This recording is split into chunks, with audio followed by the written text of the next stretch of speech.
Less than 2 weeks away from the election, and the amount of political ads is increasing. You may have also noticed more mail regarding politics in your mailbox, even some text messages on your phone urging you to vote. 2 News reporter Sartaj Singh joins us live from the newsroom. Sartaj, the large amount of advertisements, correspondence, and more can be a lot, and there are important things to remember about those messages. That's right, Kelly. Whether you turn on your TV, check your mail, or even your phone, everyone is getting some sort of outreach regarding the election. But it's important to know that some of these messages could be trying to influence your vote last minute. But also, there's a chance that a scam could be present behind the mask of election communication.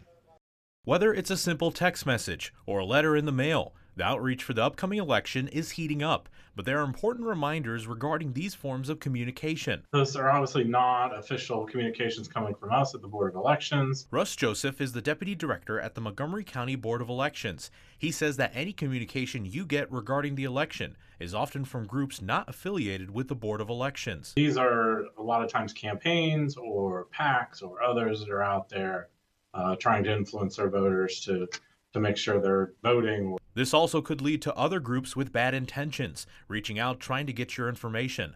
According to the National Association for the Secretaries of State, the top 3 most common election scams are donation scams, fake surveys or polls, and voter registration scams. Some of these scammers pose as election officials, where they try to get personal information from you, either over the phone or through text or email. Obviously, caution anyone clicking through links like that when they're asking for information.